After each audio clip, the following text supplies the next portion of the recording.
Galtung. I learned later that he does not like the name Vincent very much because of the connotation of being victorious, which doesn't sound very peaceful. But Johann V. Galtung was in the book right after Karl Marx and right before a very well-respected, very knowledgeable German author. They called him the German Pope of Peace Studies, a friend of yours, Dieter Senghas. And we had to read these authors and to pass tests on them. And so I was reading, and Karl Marx's Conflict, known to many, if not to most. Then came Johann Galtung, and then came Dieter Senghas. And I jumped Galtung and I read Senghas first because we knew Senghas is in the test. And we also knew that we had to read all because eventually something surprising would come on. So I did read Galtung afterwards. But here's the point. The main peace researcher in German academia is Senghas, and we were told to read him. And there was something very uncomfortable when I was reading him. Senghas was saying that to make peace, it is obvious that one has to follow the progress of European history very closely. From feudalism to today, and before feudalism even, one can observe very clearly that there's been a civilizational process that has led to democracy, that has led to the internalization of European populations of what he called Affektkontrolle. So the psychological willingness and readiness to control oneself in conflict. There have been institutions developed, democratic institutions, rule of law, human rights, that help humans mitigate, control, and solve conflicts in the way we have learned Europe does, which is the civilized, the modern, the developed way. And I'm reading this and I'm saying, oh, whoa, wow, okay, very good, but there's something in there that the Germans would say, hat ein Geschmäckle, there's a little taste there. Because I'm from Ghana. I was born in 1980 in Accra, Ghana. And here I am, young black man, reading this Pope of German Peace Studies who tells me, if you're not European, if you don't have a European history, you cannot contribute to peace unless you adopt the wisdom acquired through many bloody wars and many bloody centuries by Europeans of how to avoid it. And I can't blame him for that. He's just telling me as it is. But he doesn't tell me in the writing I'm talking about European history. He says I'm talking about universal processes. So I read this, I learn it, and that's 2002. So you see it's still stuck in me. And then I read Galtung. Oh, I start feeling very, very accepted. I start feeling seen. I start feeling respected as a human being. Because Galtung writes that in all cultures, there are elements, constituents, that influence, first of all, that create meaning for the carriers of these elements, these cultural elements. And these cultural elements create meaning. So meaningfulness is a cultural characteristic, attribute. And in these constructs from which humans derive meaning, some of them, to simplify it, drive humans towards hard, inflexible behavior. And some other cultural elements drive humans towards softer, malleable, pliable behavior. So culture influences action, influences behavior. And in every culture you will find triggers, if you wish, scripts, if you wish, for violence, and scripts, if you wish, for peace. Oh, very different from Senghas. Very different. So what Galtung is telling me while I'm reading him is, look inside your culture for those elements in your culture that encourage you to produce peace, and look inside your culture for those elements that produce violence, and obviously if you avoid those that create violence, and if you strengthen those that create peace and drive you towards peace, you might be capable of contributing to a society that fosters, produces, maintains, conveys peace. I said to myself, I have to study that more. That speaks to me, speaks to my humanity, speaks to my intelligence, doesn't insult my heritage, doesn't insult the society into which I was born, just like you were born into this society without much democratic participation in the process.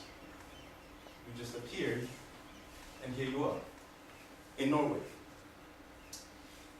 I found that very important, and I thought that's a sociology that I want to study more. So we invited Johan 3 years later, and he said yes. In the email we had said, dear Professor Galtung, we are a student body, we don't have much money. Actually, we have none at all. And we hereby wish to appeal to your post-materialist tendencies, should you have any. And it was a daring email. And we'd like to ask you something, to explain something to us, if you wish, if you're so willing. And you see the facial expression I have right now? That was the tone of the email. Please, please, founder of Peace Studies, please, please, 11 doctor titles having Mr. Galtung, please come. And then he just wrote a very short email. Yes, I need the date, and I need the time. Oh my God, he's coming. Oh, when will that be? In 3 months. Let's organize everything. We organized everything. Johan came. He gave a magnificent lecture. The title of the lecture, the subject was his prediction that the US empire would fall by 2020. And I had one reason why I wanted to invite him. I wanted to ask him, Professor Galtung, how did you do it? Not how did you predict the fall of the US empire in 2020, which was 14 years away. How did you do it when in 1980 you predicted the implosion of the Soviet empire? Because I read that too. Because after that first paper that told me my culture could help make peace, very different from the much respected Zenghaus, which I respect very much, I read more by Galtung. And one of the things I read was a paper by a witness who had been to a lecture that Galtung gave in 1980. And in that lecture, I think it was in the DDR, in the East German part, if my memory is correct, Johan had said in 1980, the Soviet empire will collapse within 10 years, within the next 10 years. Is that correct? I said the Berlin Wall will collapse and the Soviet empire will fall. The Berlin Wall will collapse and the Soviet empire will fall. The Berlin Wall within 10 years and the Soviet Union will fall. So this fellow remembered that Johan had said that, and he wrote about it. Now, but the margin was a little bit short, yeah? So it happened, but there were only 40 days left. Exactly, exactly, exactly. But you did say in 1980, by 1990. Definitely. So, as it happened 11 November. 11 November. Now, remember, here's a student, and as I said in the beginning, we wanted to invite those academics that we didn't have at our university that the professors told us to read. And I read this, and I noticed something. I took this paper to my professor, and I said, this is interesting. Could you explain to us how he did this? And the professor looked at the paper and he said, forget about Galtung. This is not, no, it's not important. Okay. And my fellow students and I were clear about it. If there is a skill that can be learned for us 10 years ahead of time to set the date for something like that, we have to know it. We have to know it. So we invited him, he said yes, he came, but this time it was about, you're doing it again. You're talking about the fall of the US empire. How are you doing it? How do you do it? How do you? That was 2006. Do I know how he does it now? I'll tell you at the end. But I brought something along with me, an anecdote that I want to share with you. You might recognize this man. I hope the video works. He's not exactly a hero of mine. Let's see if the internet works. If it doesn't work, I'll tell you what he's there doing and saying. He has disappeared. Well, sometimes things on the internet work better than in real life. That was a bit mean. I'm sorry.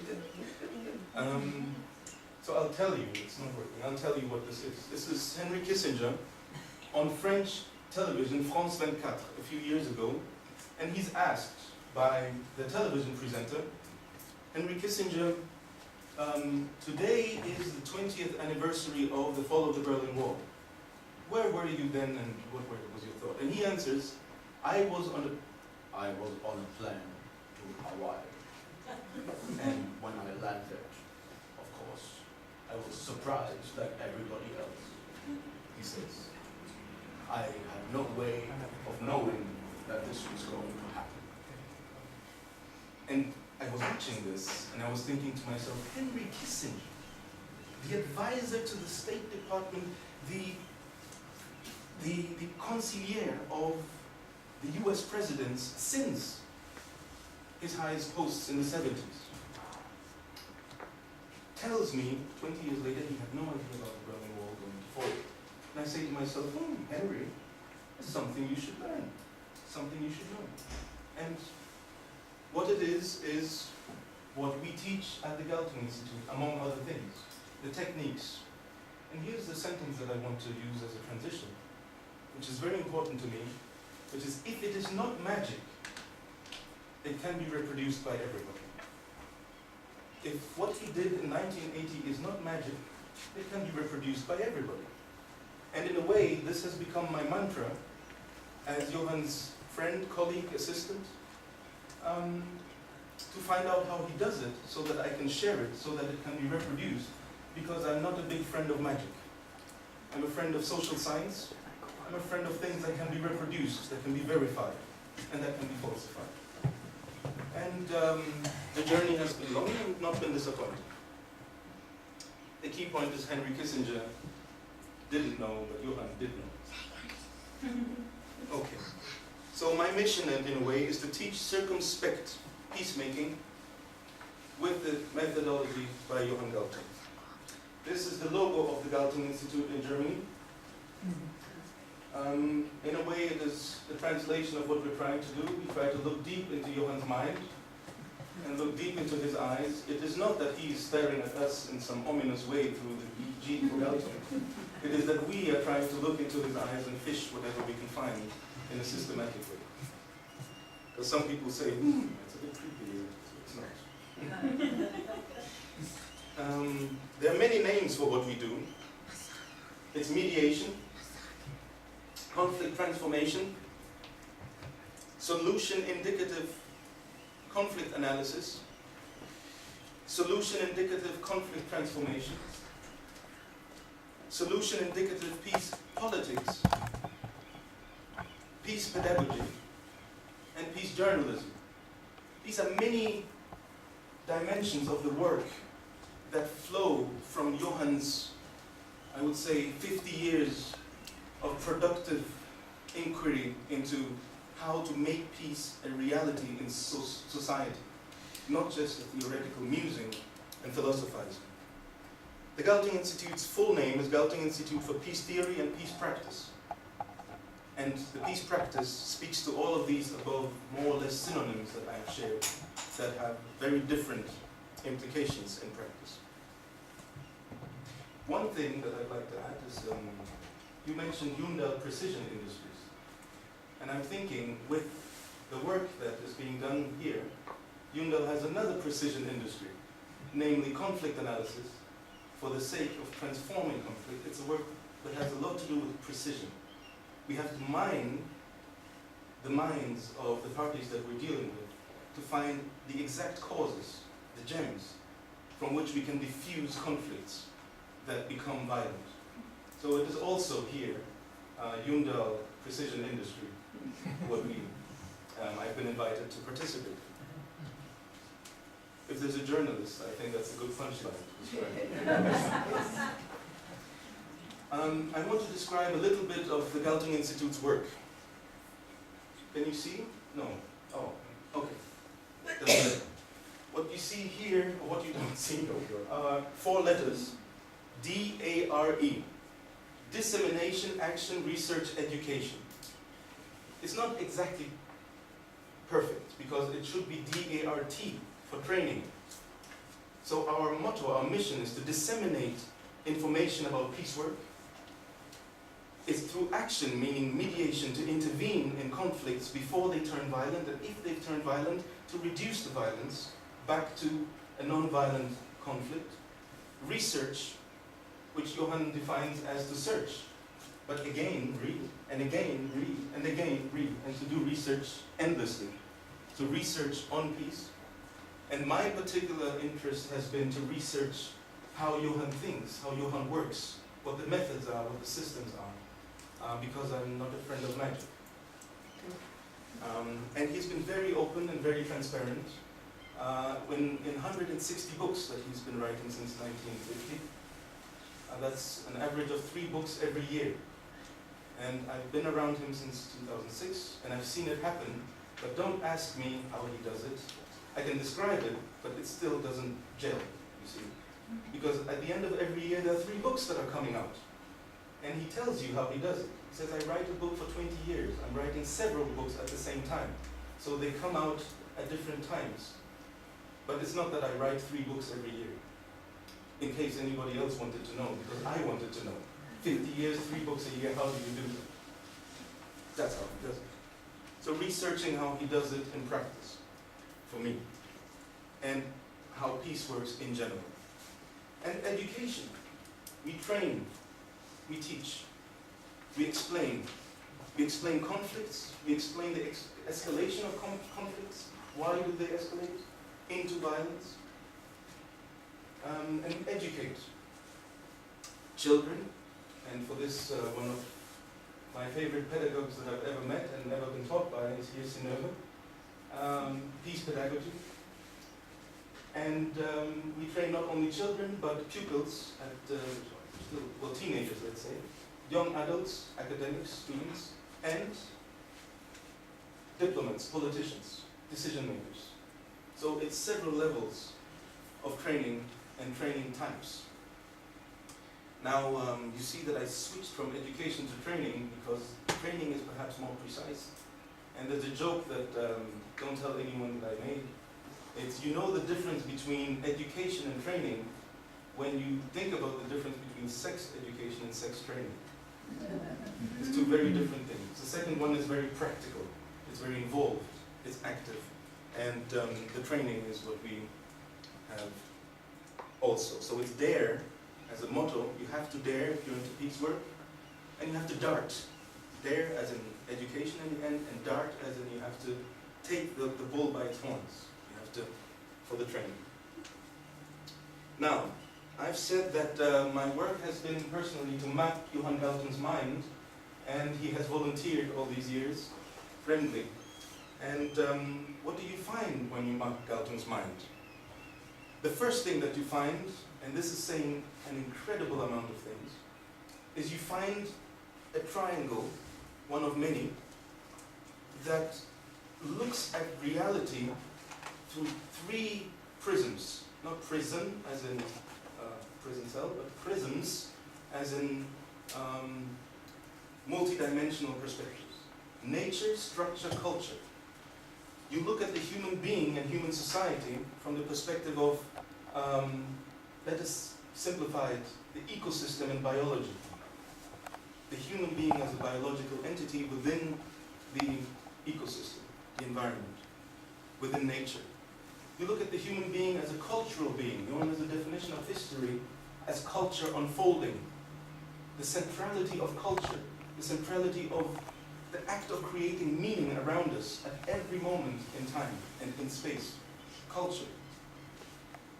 The creation of meaning by human beings.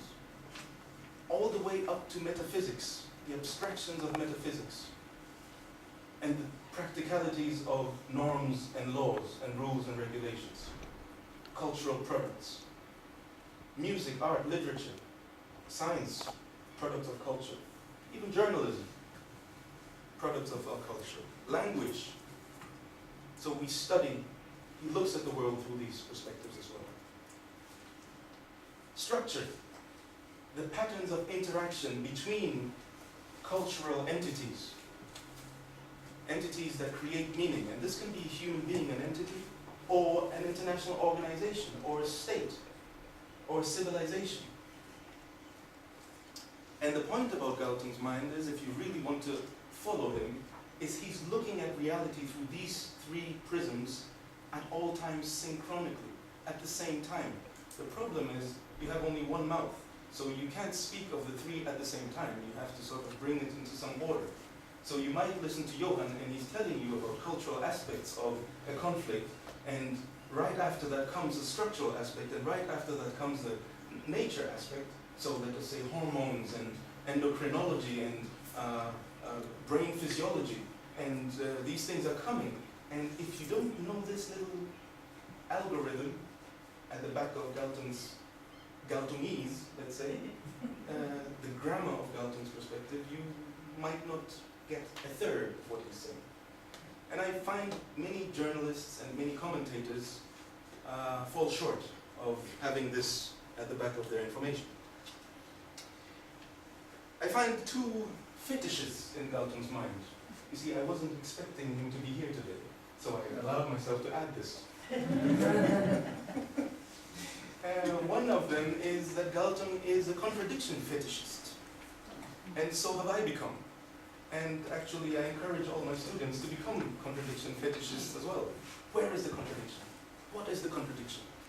We have some tools, techniques, and methods where to look for the contradictions. If anyone wants to get any of Johan's books, which are here, I strongly advise to get A Theory of Conflict and 50-25. 50 years, 25 intellectual landscapes explored. You will find what I'm saying in there in such detailed language that it's actually a shame for anyone who's been here in a few years not to be able to explain how conflicts unfold. The key word is fault lines. Where do you look for contradictions? You look for contradictions inside the fault lines. I can talk about that later. But you find in Johan's mind a contradiction fetish. And contradictions are not just in this conversation or in the enactment of antagonisms when we fight. They are within the culture at specific places and within the structure at specific places. And the fault lines' deep structure reveal that. I'll just name them quickly. So gender, people are very familiar with gender problems. Sexism, discrimination. We have the relation humans have with the ecosystem, with the environment. So we pollute a lot. Pesticides, herbicides, depletion, pollution, the relation between humans and their environment, their ecosystem. You find contradictions there. You find contradictions between the phenotypes that we have. So in the US, we all know that until 1963, my type would have not had the same rights as your type in terms of phenotypes. And phenotype, the appearance, the race, a word that I don't like to use much, but the different races. White, yellow, black, green, we haven't met yet, but red, etc. So the phenotypes. We then have religious, cultural differences. Cultural, you look in culture for contradictions. I haven't been very systematic now, but you have the states. So the state entities as a domain of contradictions. And several more. I'll just name these and tell you that the point is that's where you find contradictions. There are certain places to look when you are trying to solve a conflict, and these are the places to look. There's a second fetish in Johan's work in mind, which I also encourage all my students to acquire and to indulge in profoundly and with abandon. That is solution seeking. So you have to imagine that there's a pendulum in a conflict transformation specialist's mind or a mediator's mind that is always swinging between where is the contradiction, what's the solution? Where is the contradiction and what's the solution? And where is the contradiction and what's the solution? These are the two fetishes that I see.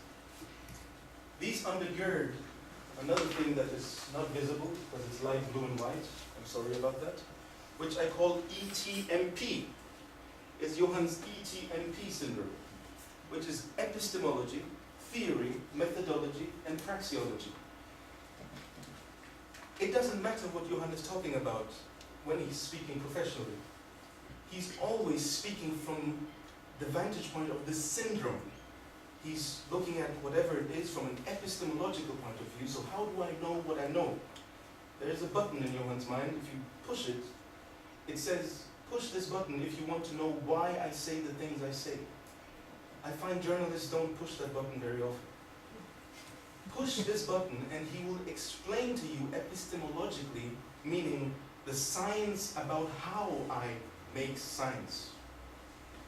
I will explain to you what are the premises of the statements that I make.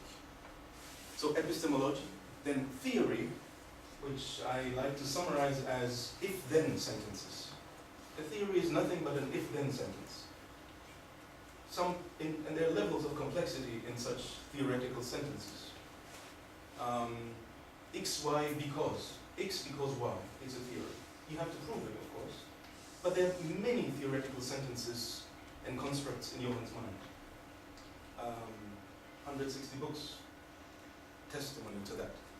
Methodology. The main method that Johann uses is dialogue. I would say it's a combination of his ears, his mouth, and his feet. Because he travels to the place where the contradiction is, he goes there, and then he asks, dialogically. He doesn't debate, he doesn't tell, he asks. With a question mark at the end. Why are you doing the things you're doing? This is the question to find out about culture. Why are you doing the things you're doing? Why do you think it is legitimate?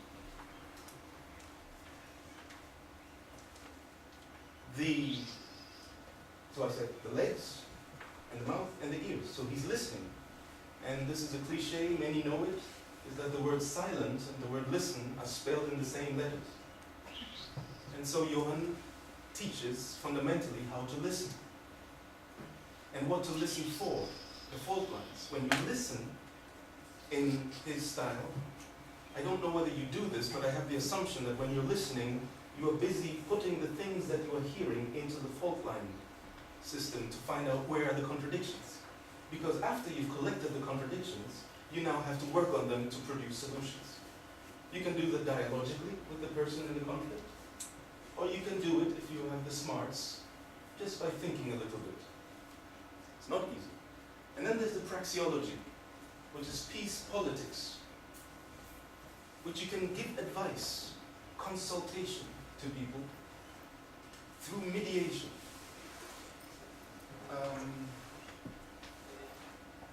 Yes. So, I just hope you can see, oh yes, this can be seen. Epistemology, theory, methodology, and praxeology. This is what I found when Johann allowed him to look into what he's working with. So you have Apple, you have Microsoft, and you have Johann's ETMP combination. In the epistemology, Johann has, over the years, defined through structure, culture, and nature, observing these three dimensions, produced a working, I call it working definitions, heuristics, working definition epistemologically of what the human being actually is. Because we need to understand what the human being is and does in order to work on the human being, whether as an individual, as a group, as a gender, as a phenotype, race, or in higher levels of organizations such as institutions or states or civilizations. We need to have an understanding of what the human being is. I like fancy words, as you've noticed. Axiology. What is the system of values that drives a human being? And there are some things here where Johann is actually a radical. He's a radical, if you look. That's why I found out later why my professor back then said, forget about Johann Galtung. Now I know why. Because Johann Galtung says, when you are an academic, a scientist, a social scientist, you have to lay bare your own axiology. Your own value system has to be open, has to be conscious and explicit to yourself and to your readers and to your audience. Otherwise, we don't know what the hell you're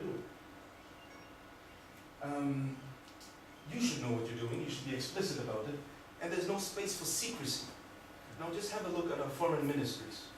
Have a look at our governments, at the executive branch. There's always a provision for secrecy in the way we, or I should say you, because I'm from Africa, and as we all know, Africans don't have democracy.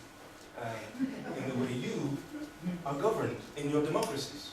There's a huge dark spot within democracies where there's the foreign ministry and where there's the defense industry, and you accept that you have no right to know. I find that very strange. And when you have this understanding of science as incompatible with secrecy, which Johan has, which makes a lot of sense to me, and explicitness, you are going to find a guy named Max Weber in the heart and in the soul of most of the deans and deacons and rectors and directors of academic departments. And what did Max Weber say? He said, my job is to be value neutral, is to be wertneutral in his language. And Wertneutralität is a pillar at the essence of social science. So if you ever wonder, but why is this guy, excuse me, I refer to you as that, who is about peace, why does he have so many people, detractors, people who speak badly about him? Because he cuts at the root of something that most take for granted, secrecy. I'm dwelling a bit on this because it's important. It's part of our everyday life in these democracies. Trilateral science, if we have time, I'd like to get into it. It's my favorite thing about Johan. Namely that science, the production of science, is not just Descartes, empiricism. Because that's what actually we all learn in social sciences and natural sciences.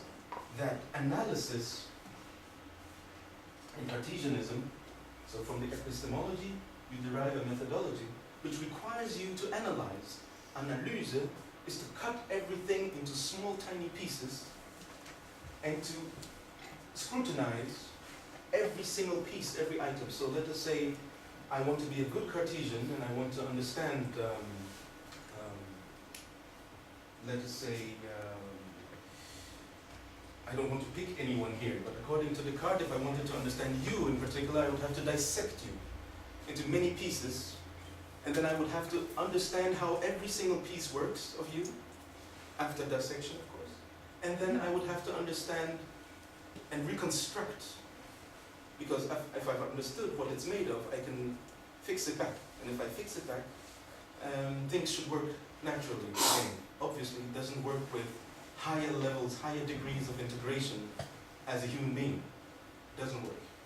So there is a limit, a clear limit in the idea of dissecting reality in order to make sense of it.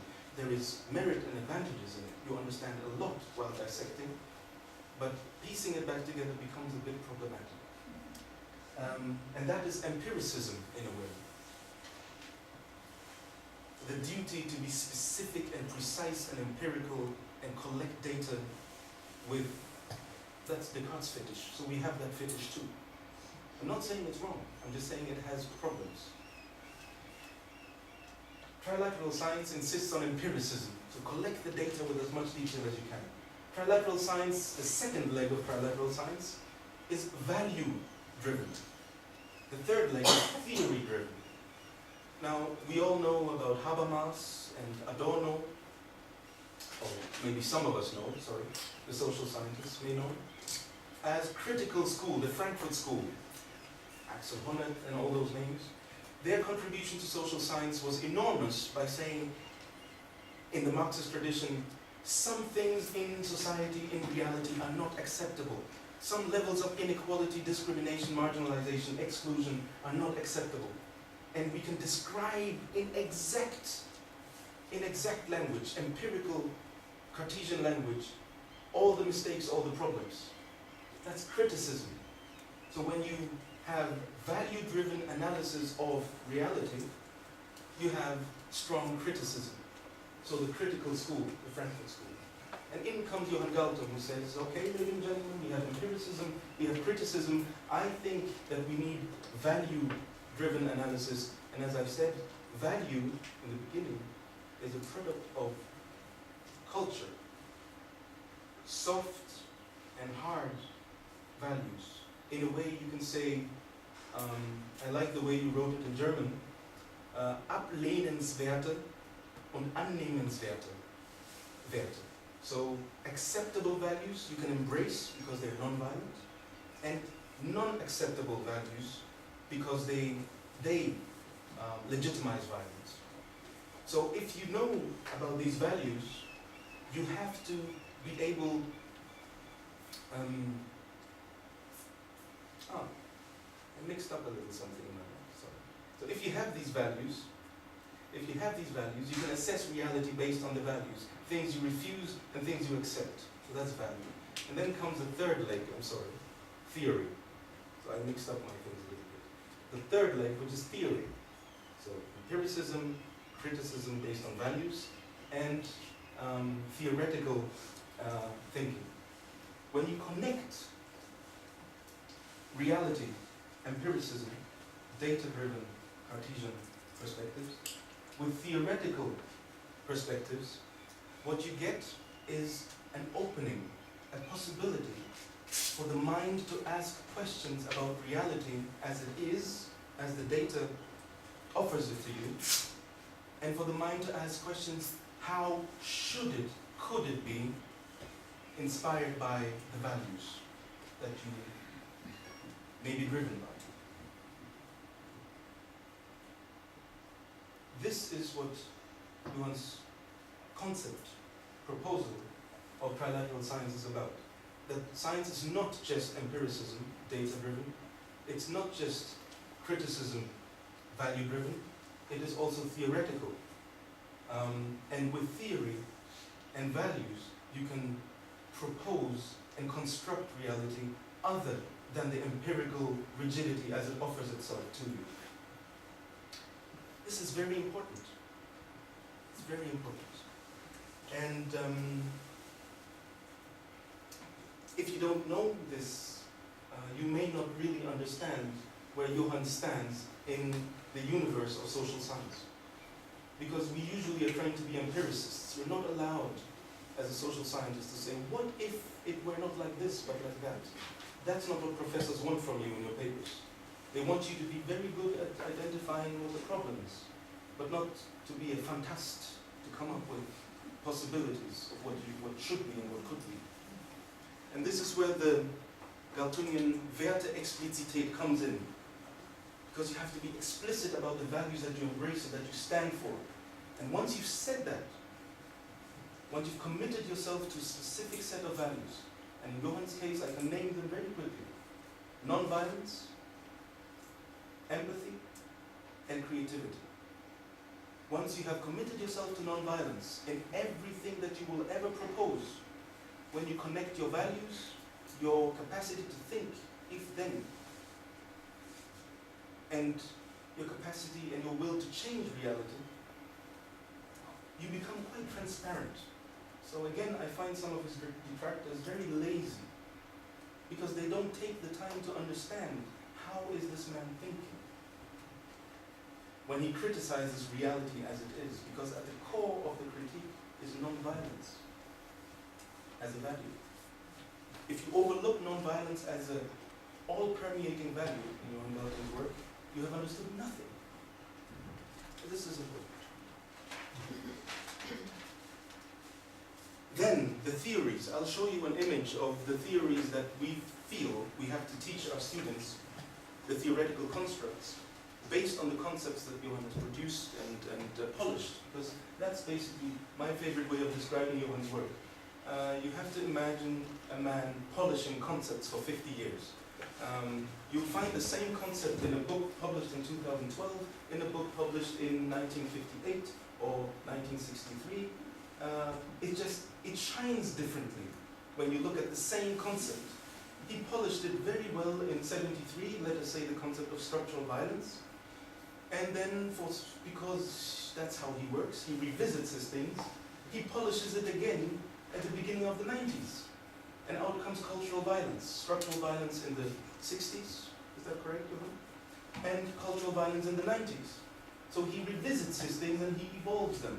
Now, academics seem to me to be very lazy, because the German peace researchers and academics are stuck on the polishing of the concept of structural violence he did in the beginning, in the 60s. This 1965 in the East.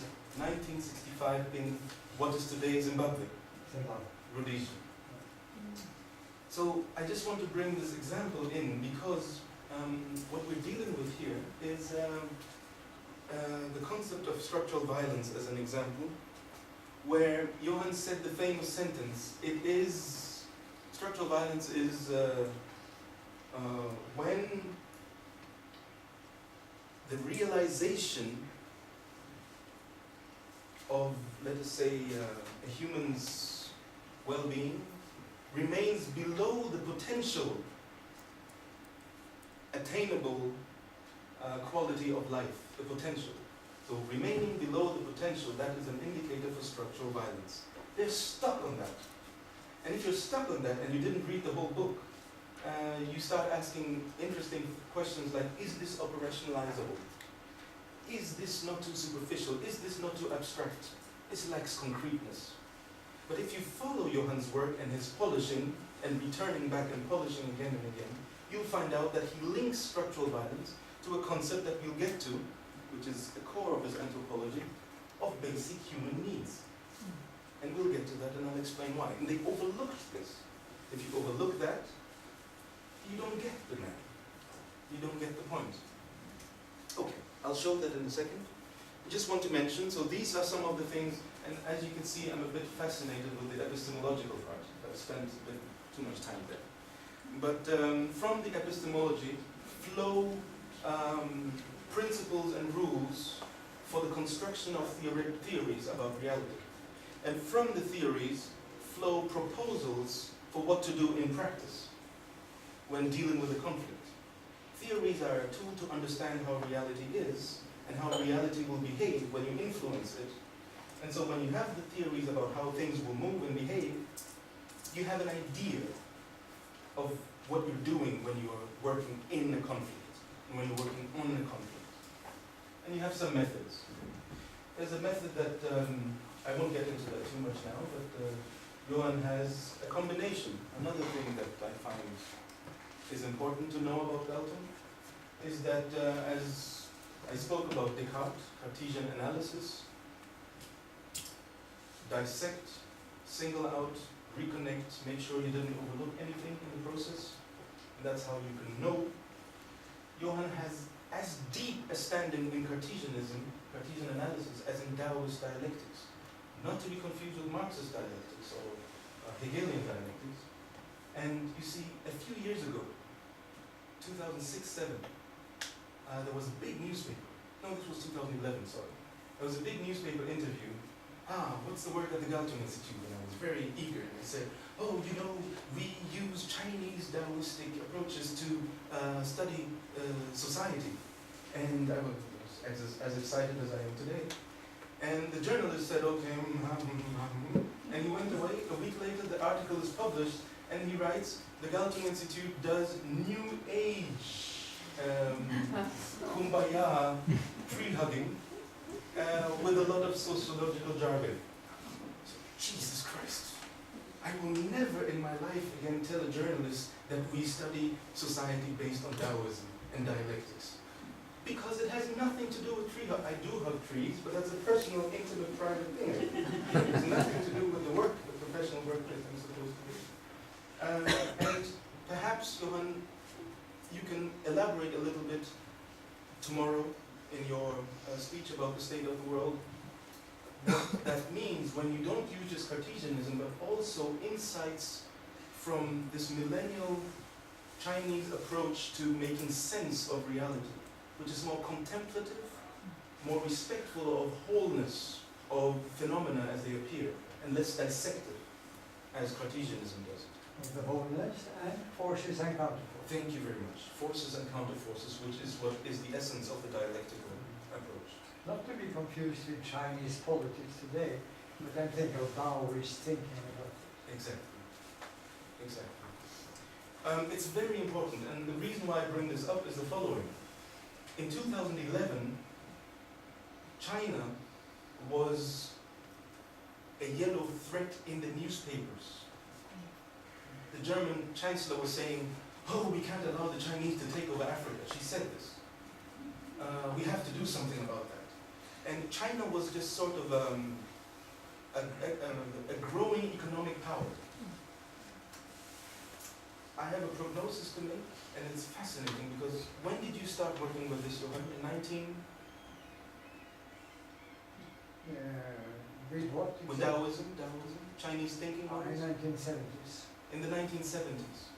We are now in 2018, and I allow myself a little prognosis. In the next 20 to 25 years, when everything in Europe is owned by the Chinese, including the academic institutions, professors will start looking into how the Chinese think, and they will discover something that Galtung discovered in the 70s. I'm just saying it because it's clear as day that the Chinese way of looking at reality is to create more connections. And you know, when I started talking like that, the German reaction was Galtung has become a mystic. He's left the field of scientific research. It's a different way of looking at things. We have our way, they have their way. Maybe they are not irreconcilable, maybe we can combine them. Exactly. Which is my position.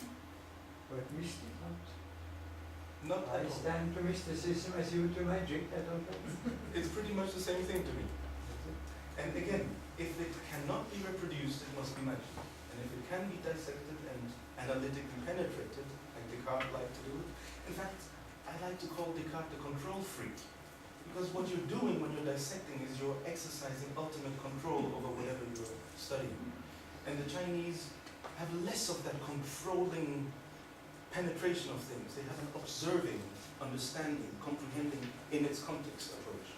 And I find, as you say, the combination of both that you've been working with very instructive, very soft, gentle to reality.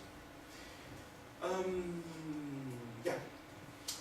So this is what we teach at the Galtung Institute. We teach the ETMP and the two fetishes. Don't forget about that. I could say a bit about this. Something I want to mention is that the methodology is face-to-face dialogue, eye in eye, respectful of whatever I may hear coming from you. Dedicated to explicitness and to non-secrecy, but, very interesting, a small note here in Johann's work, dedicated to confidentiality. I don't know how many foreign ministers or important decision makers you've spoken to, but Johann doesn't run to the newspaper to say, look, look, look, I know what's going to happen in 3 months in this or that conflict now.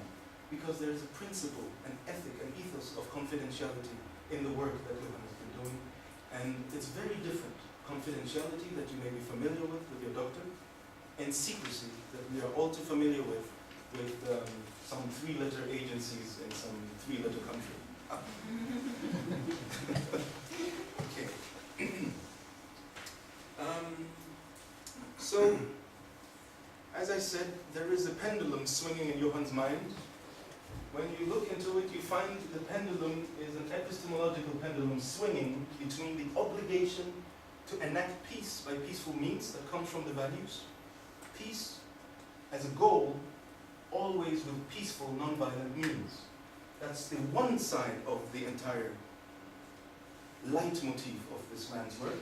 And the other side is aversion to cultural, structural, and direct violence in thought, speech, writing, and action. If you're familiar with Gandhi, you will see that there's a little bit of Gandhi in this model of the pendulum swinging in Johann's mind.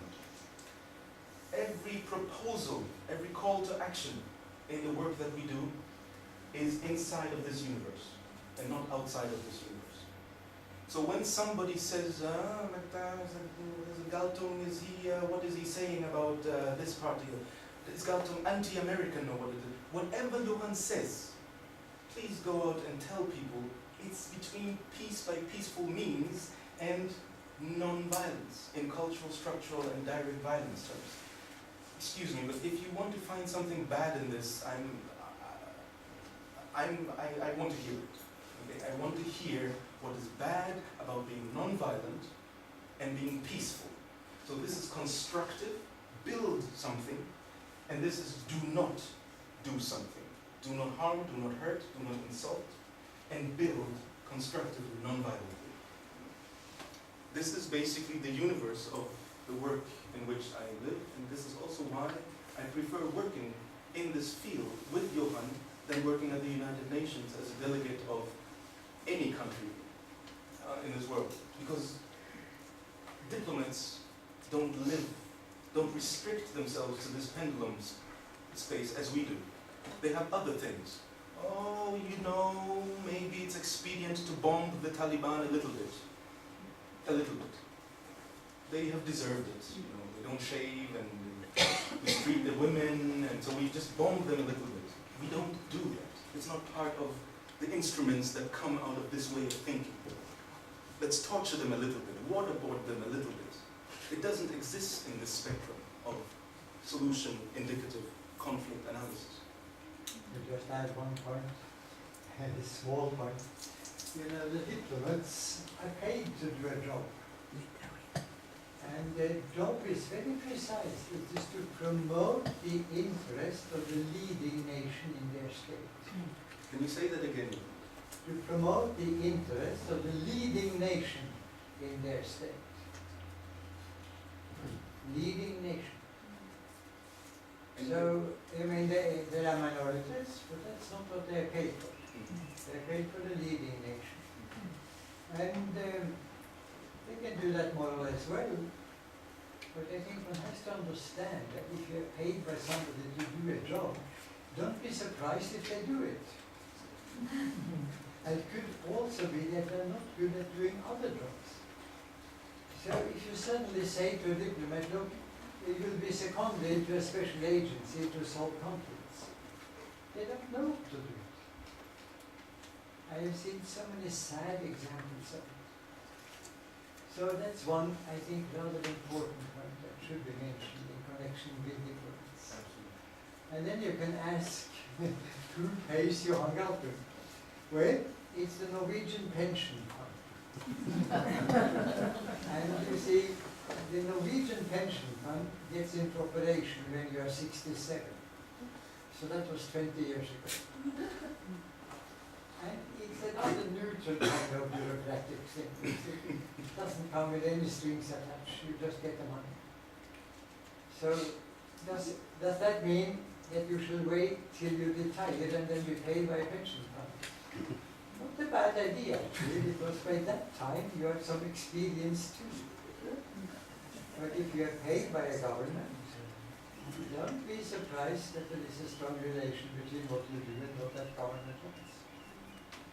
Because it's in your interest to keep the pay coming, and we will very soon see what that means.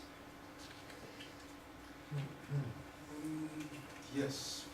This, thank you for this one. I think it's important to note these Just one is the material part of It's something. important. Very important. Who pays? Good. So this is the epistemology, the foundation from which everything flows that we do. Then, so I would like to. I feel that the breathing is a bit heavier now. Yes. What do we do, dear timekeeper? I can round it up. This is a good moment to round up what I've shared. And we can open it for going out, breathing a little bit, or anything of that kind. I'm available for ins and outputs, dialogical continuation, if you wish. You've done a fantastic job, Michael. Yeah. I would say. Yes. Absolutely. Shall we?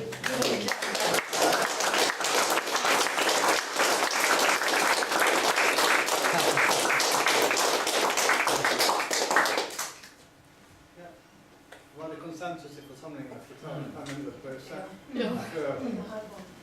För and ultimate. What Nei, you jeg imagine? har ikke feil.